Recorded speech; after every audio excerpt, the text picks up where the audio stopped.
This is a podcast by The Straits Times. Hello and welcome to Pop Vouchers, a pop culture podcast by The Straits Times. My name is Jen Lee and I'm joined as always by Yosem Joe. Hello everyone! Wow, it's been a while. How's Yes, everyone it has. doing? We're all good. We hope you're good as well. Yeah, this is our 30th episode. It took us a while to get to here, but we were super busy in the newsroom with general elections and all. But don't worry, fret not. The Pop Vultures, we are back, okay? And today we're going to talk about something that, everyone's been talking about, especially in recent weeks: cancel culture. What is cancel culture? It's essentially a cultural boycott of a personality or brand or business. Some even refer to it as call-out culture. And in Singapore in particular, local influencer Xia Xue, right? She made headlines recently. She was called out for multiple insensitive remarks she's made.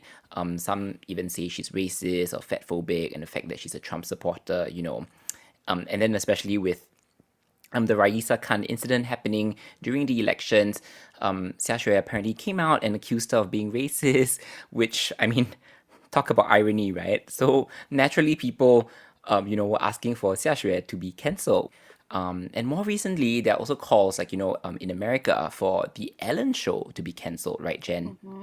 Yes, Yeah, talk show host Ellen DeGeneres and her show are currently under investigation for allegedly mistreating their staff and just toxic workplace in general. Yeah. So today we're going to take a look at some of these examples. We're going to dissect them a little bit. And as always, we'll share our thoughts and analyses, okay? And we would love to hear from you guys as well. Okay, so I think we'll start off with Ellen DeGeneres, which is something that I've been following forever, right? You know me, Sam Joe. Yeah. Yeah, so if you're You might as well be in Burbank, and Hollywood. Yeah, I know, What are you right? doing I in know. Singapore? Oh, COVID. That's right. Yeah. So, so the thing with the Ellen DeGeneres show saga is that if you're a very online person like I am, and you follow Hollywood news, you follow Hollywood personalities, behind the scenes and in front of the scenes, the thing is, it's sort of well known that Ellen is not a very nice person amongst people in Hollywood, people who work in LA, people who know the show running scene. Mm-hmm. And there are many stories about how mean she is in real life. So this is a long time coming. This whole saga about the Ellen show being a place of toxicity, and Ellen herself being somebody who, even if she doesn't actively perpetrate it, is somebody who turns a blind eye to certain abusers, or at least is unaware that things are happening right under her charge, right? So this is, I think once I saw a tweet that was like, when you get to LA, the first two things that happen to you is you'll get a parking ticket and somebody will tell you a horrific story about Ellen. Like that is so well known. Like that is how well known the whole Ellen is mean thing is. So it kind of got really bad during the pandemic, because Kevin T. Porter of the Gilmore Guys podcast, if you know about, the show Gilmore Girls. Right. So it's like these two guys, they watch every single episode of Gilmore Girls and they discuss it episode by episode. So he's one of the hosts, and he started a tweet thread during the pandemic that was like, share the craziest mean Ellen stories that are true, that you know to be true and have personally experienced or heard about, and I will donate like $2 to a food charity during the pandemic. So it got like hundreds of responses, and some of these responses actually sound very, very believable. Like some of them come with like evidence. Like for example, somebody was like, my cousin drew this thing and sent it from Singapore to the US. Ellen used it in her show and didn't credit her at all. This kind of things. Ooh, okay. And they got the receipts, right? They got the receipts, right? Yeah. So we've known for a while that she might not be as nice as she says she is. And the thing is, Ellen has built a brand on being nice. You can buy like Be Kind t-shirts, that that the Ellen show produces. So Right. being nice is sort of her brand. And then I think this sort of rumor mill, coupled with the fact that during the pandemic she kind of made several statements that really just made people side-eye her, mega side-eye her. Like when she was sitting in her sprawling mansion, and then she was like, oh, lockdown is just like being in prison. It feels like being in prison. And everybody was Boo-hoo, like, Ellen. was like, Yeah. we can see your sprawling garden in the background. Like maybe don't talk about how you feel like you're being in prison. Yeah, cry me a river. Right? Well, all this eventually resulted in BuzzFeed running a story about how the Ellen Show is sort of a toxic workplace, with interviews with past staffers who said they encountered like microaggressions. Like, actually, some of it I would just call it plain aggression. Some of it is like, I think a black woman was talking to one of the executive or one of the senior writers, and that person replied her, "Oh, I only know the names of all the white people who work here." So like, oh, Wow. it's pretty bad, yeah. Yeah. So this So, eventually resulted in Warner Media investigating the Ellen Show, and mm-hmm. Ellen came out to apologize, not publicly. She sent an email to her staff, and the email has since been like seen everywhere because it was acquired by all these entertainment outlets, and it's sort of an apology that's not really an apology. Like, it's an apology that makes me feel scared if I was working on her show, because Right. she starts out saying like she takes all responsibility, she takes all accountability, for things that happen under her charge, and then she says like, But there's a but. and then she was like, as the show grew, I've had to delegate jobs, and clearly some people were not doing their jobs.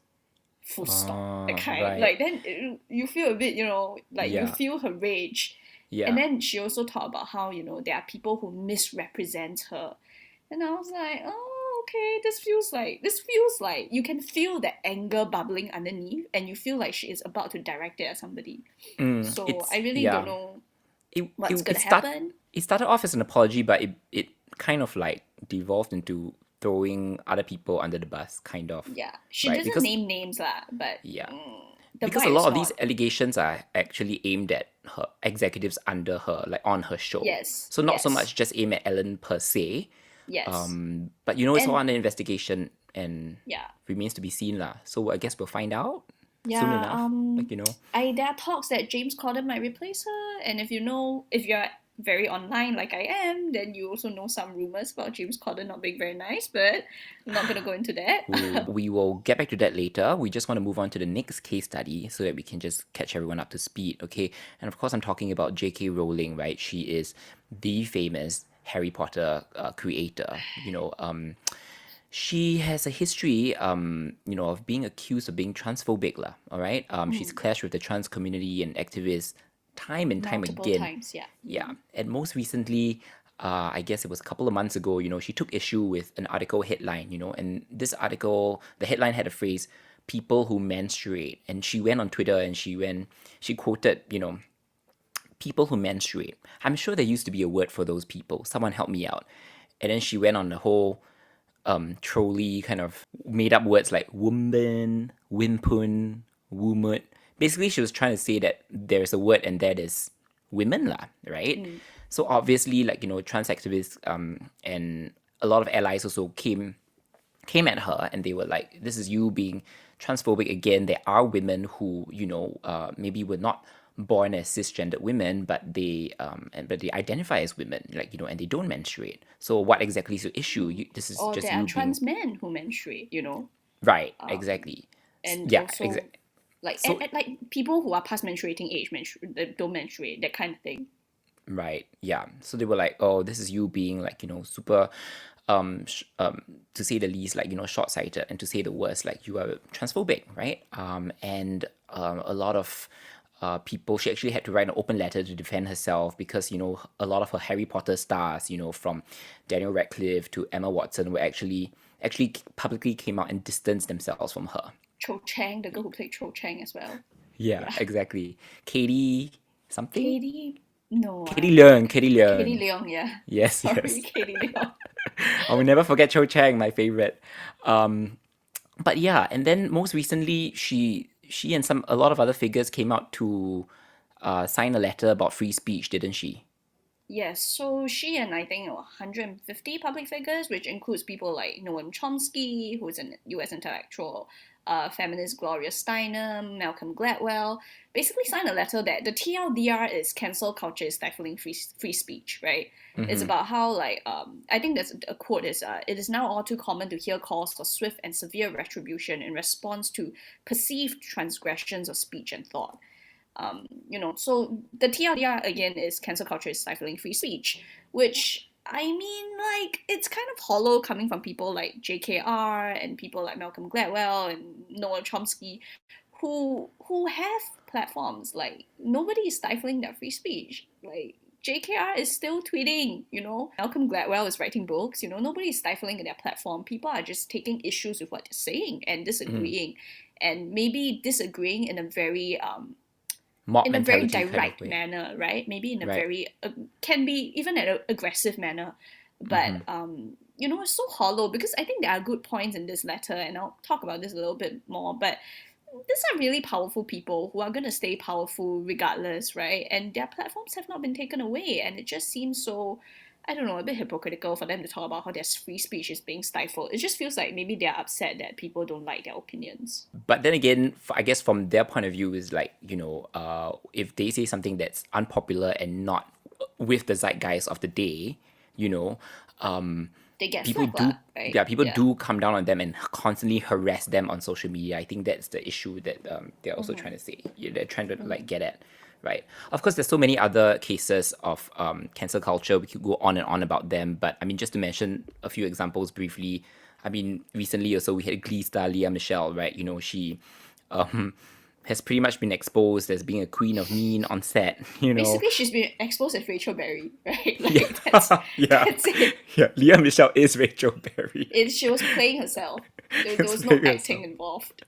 Yeah. Yeah. We also did a couple of podcasts on, previous cases of cancel culture. We had Taiwanese singer Shou Luo, he and his scandalous affair, right?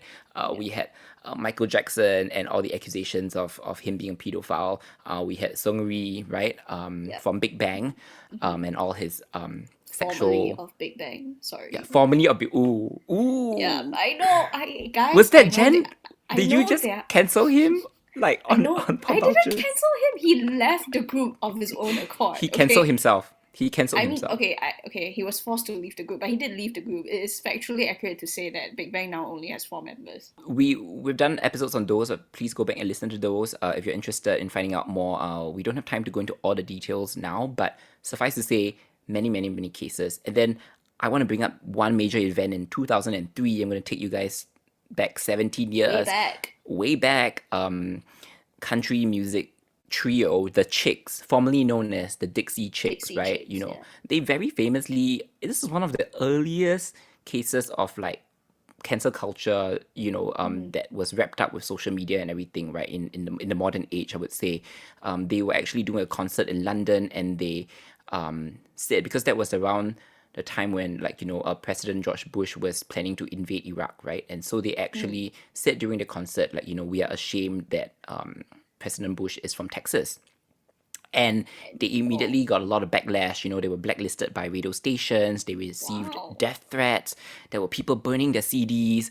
And it was just a whole mess, Yeah, so they were essentially cancelled, for all intents and purposes. And they went away for a bit, but then they came back 3 years later in 2006 with the song Not Ready to Make Nice. And it was a song basically being very indignant about the whole situation and saying, how could you even teach your daughter to hate a perfect stranger and stuff like that, and they were basically calling out cancel culture and whatever happened to them, for just essentially speaking their minds about the situation and voicing their concerns about the whole Iraq war situation, right?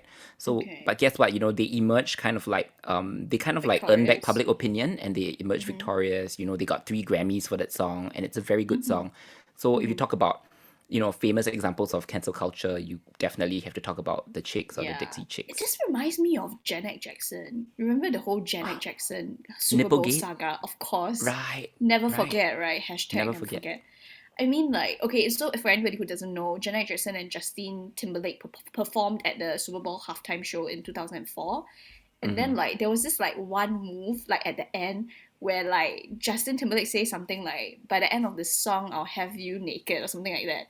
And he tears a portion of Janet Jackson's, top apart. It was supposed to show, a bustier inside. Instead, he tore the whole thing off, and it showed, It revealed her breast nipple. lah. Yeah. Yeah.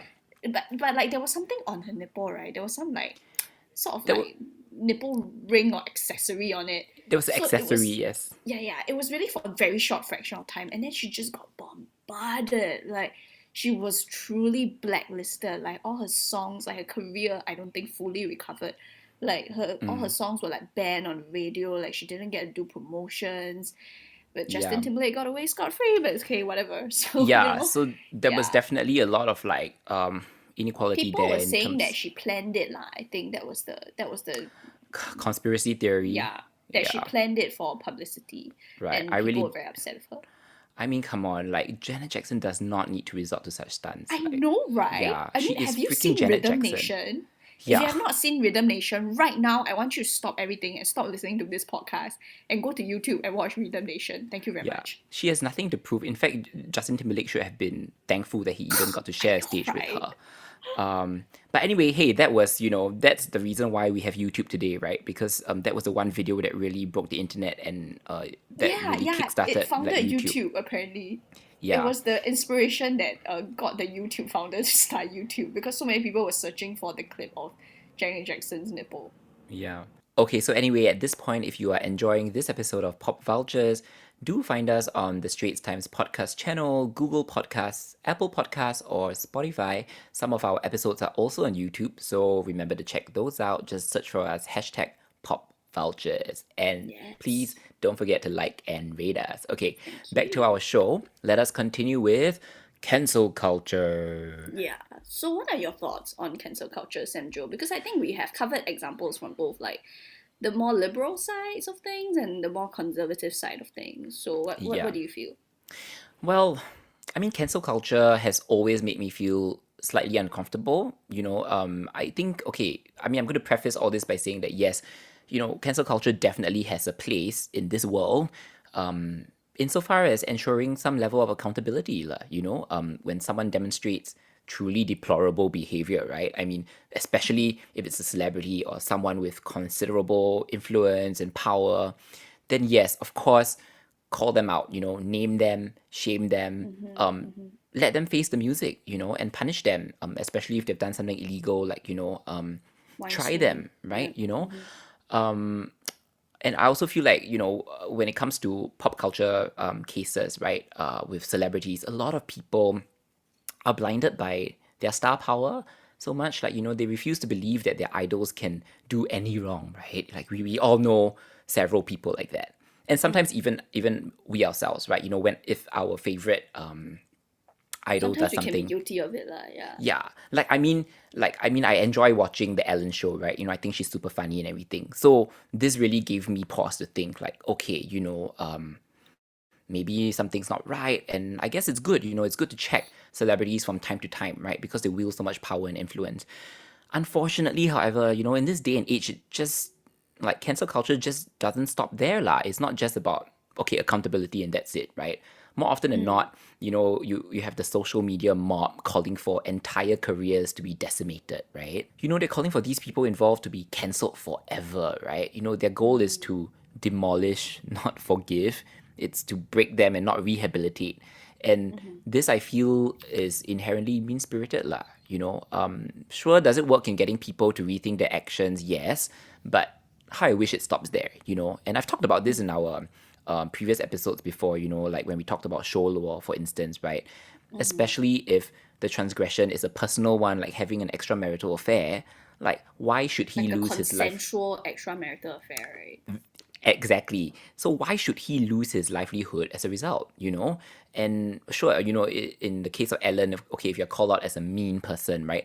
I mean, or like Leah Michelle, for instance, like shouldn't it be enough that you come out and sincerely apologize and make amends? And of course, the operative word here being sincerely apologize, lah. Yeah, Because like we don't know whether they're sincere, lah. Ellen and Leah Michelle have both apologized, but who's to say they truly mean it? Yeah, who's to say? But the fact is that they have to acknowledge like certain like wrongdoings and shortcomings. So what more do you want is what I'm trying to say, right? But unfortunately for cancel culture and like for the mob behind it, it's very it's kind of like a momentum that builds up and it doesn't really stop. Like it keeps snowballing to the point where everyone's like, we don't want to hear from you ever again. Like to the point where you have to shut down all your social media channels, for instance. So I guess what I'm trying to say is that, of course, everyone is entitled to whether they want to continue supporting you, as a celebrity. But cancel culture has this added element of shaming people who choose to forgive and support the celebrity. Does that make sense? Yes, I understand. Yeah, so now if you go out and saying that, okay, hey, actually I still like Seungri, for instance, like, I'm sure that people will judge you lah, right? And so that's one Seungri thing has about been accused of actual crimes though, and hasn't been prosecuted for it yet. Like hasn't been charged. Not has been charged, but hasn't been sentenced for it yet. right. But I guess it boils down to again like freedom of speech and freedom of decision. Like should we as fans like be able to continue loving whoever we want regardless of whatever faults they have. Right, so that's one point. And then the other point I want to make also is that cancel culture has a lot of collateral damage. Yeah, So yeah. let's say when all this when the Ellen Show investigations are over, and Ellen is exposed as a genuinely disingenuous person, and her executives are found guilty for all these misdemeanors or Toxicity in the whatever. workplace. Yeah. Yeah, and imagine how many other innocent people and employees of the Ellen Show are going to lose their jobs, and amid this COVID-19 crisis, no less, right? If her show gets cancelled. So when you are calling for, Ellen to be cancelled, cancel the Ellen Show, everything, you think that you are targeting just one person, and you may be very justified in doing so, but I mean, be aware also of the collateral damage Unintended lah. consequences lah. Yeah. Yeah, exactly. So denounce them all you want, but I would caution against cancelling someone or something or an entire brand, just because there could be consequences for others, and there could be sometimes even a lot of noise with no real impact, right? What do you think, Yeah. Jen? So that's the thing about a lot of noise with no real impact. That's sometimes how I feel about cancel culture. To go back to your point about how it has made you uncomfortable and how you really do think that sometimes it can help with accountability and everything. I feel the same way. Like, I think at some point you have to confront the question: is it cancel culture? Are you just like lying in the bed that you made? Like, is it cancel Yeah. culture? Are you just suffering consequences for your actions and words? Very very justifiably so. So, because technically you can do whatever you want, right? You can do and say whatever you want, but there are consequences, right? Like if I go out today and I, ram my car into somebody, there's consequences for that, that's a crime. Or if Yeah. today I go out and call somebody names to their face, that person being angry at me and other people feeling disgusted at me, that's a consequence. You get what I mean? So I feel that people boycotting your show or brands dropping you because of your words and actions is not technically cancel culture. You get what I mean? It's just people. I think consumers nowadays especially, are very aware of what they want to consume and whether those things that they consume aligns with their values. So if you feel like you don't want to support a brand because Xiaxue endorsed it, and you don't support Xiaxue as a person because she espoused views that you feel are harmful to society or you feel have personally hurt you, that's your choice, right? You get what I mean? Yeah. So I don't feel that that's wrong. And actually, if going back to Xiaxue, she did make some valid points, which is that it's not exactly fair to cancel someone or judge someone based on tweets or like things that they say maybe 10 years ago, 5 years ago, in one moment. And it is good to keep in mind that the internet then was a very different time. Like a lot of people have been cancelled for past acts, like tweets that were like from 10 years ago. 10 years ago, the internet was a very, very different place, guys. Like, things with the thing with cultural and social issues is that they do change with the times. And we have to look at the nuance and the context when we are judging people for it, right? So 10 years ago, things that maybe people won't find super offensive then, or people won't, call out so much, won't make such a big deal of it, have changed to become a big deal because we are more aware of people's feelings. We are more aware of how it can be perceived, right? Right. More So- woke, so to speak, right? More woke lah. Yeah, that's I guess what I'm trying to say. So I don't think it's fair, but the thing is there a consistent pattern of somebody doing this over and over again? If so, then I think there is, of course, reason and very justifiable reasons to no longer support that person, and to no longer support brands that support that person, no longer support other people who support that person. You get what I mean? Right. There comes a that's point in just time where this yeah. person is truly toxic and perhaps even unteachable, And or refuses to change, refuses to yeah, acknowledge their mistakes. yeah, he As keeps some playing the like victim. yeah, like some people, like I think like somebody like Kevin Hart, right? He was called out for some homophobic tweets a long time ago, back when he was trying to host the Oscars, and he refused to apologize for quite a while, for those tweets until he Mm, finally backed down. So I guess the refusing to apologize part is also painful for other people because they feel like how much more do I have to show you that I'm hurt, that these things are harmful, truly harmful to my community before you acknowledge it. You get what I mean? yeah, yeah. Yeah. And I And think that's what a lot of people did not appreciate about Xiaxue as well, and the yeah, fact that she yeah, she managed to turn herself into the victim of cancel culture when in the like first place, if she didn't repeatedly make very problematic tweets or comments, she wouldn't even mm, have been a target. yeah. And the thing is, okay, so this doesn't fully apply to Xiaxue, but the thing is, cancel culture doesn't always work. And I'm not sure it's currently working with Xiaxue because Xiaxue is still out there. She still has a platform. She can still spew whatever she wants to spew, She's whenever not she going wants, anywhere right? lah. She's not She's going not. anywhere. Yeah, like nobody's taking away her platform. People are just upset with things that she says, Right. which everybody has the right to be. But does cancel culture even really work? Like, look at somebody like Louis C.K., who I say this so many times because I used to really like Louis C.K.'s stand-up comedy, and I was very upset and very disappointed when I found out that he he basically openly admitted to masturbating the finish in front of unconsenting female comics. Like he would just like corner them in his like dressing room and like jerk off and Yeah. and force them to watch. Yeah. So he obviously got cancelled, right? But the thing is, sure, he got cancelled in the sense that he's no longer, fronting movies. Yeah. He's not He going to was get another dropped from, Netflix deal, so to yeah, he speak. doesn't have another Netflix deal.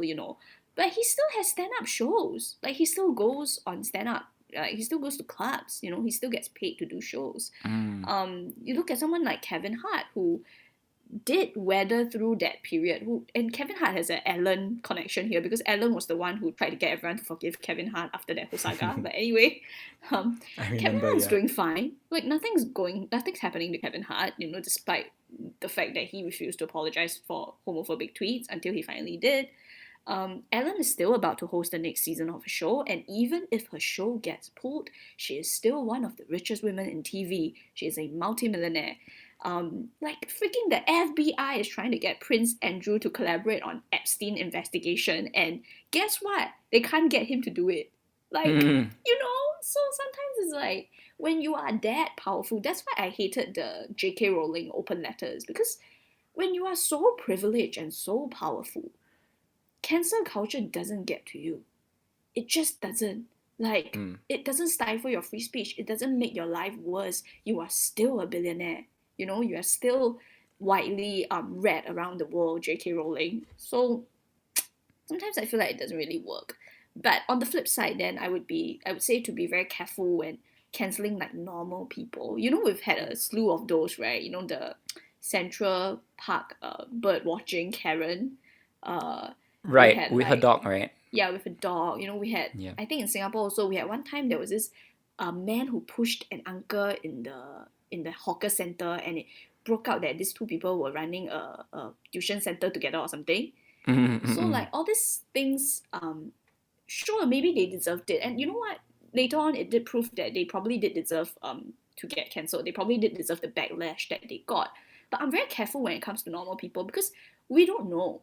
Like we have one video, we don't have like a full account of what has happened, and I think it's very not right to like dox someone based on that. And I would also say that cancel culture always affects the marginalized much more.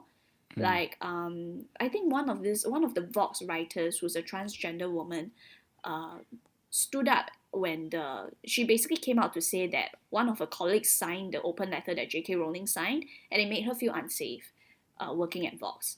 And she was bombarded by trolls. She was Right. bombarded by supporters of Right. that letter and chased off Twitter, basically. So I think it always affects like people who are in less powerful positions much more, and we have to keep that in mind when we talk about cancel culture. Well, so that's cancel culture for you, lah. It does a lot of good, but it also comes with a pretty ugly side, I would say, right? In fact, multiple also, ugly like, facets.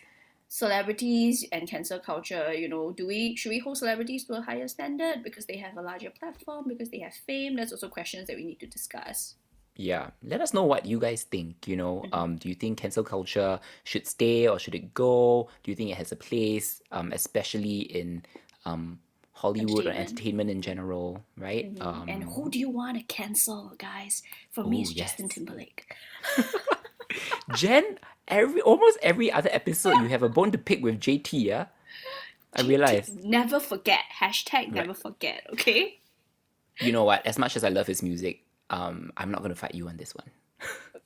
I know that. So yeah, that's your dose of pop culture for this week. If you have any comments or anything you want us to talk about, please do email us at podcast@sph.com.sg. You can find me at jenlee@sph.com.sg, or you can find me on my Instagram handle at jenleewrites. You can also email me at yosamjo@sph.com.sg or on my Instagram at sam_jomato. Until next time, she's Jen. He's Sam Joe, and we are Pop Vouchers. Thank you for listening.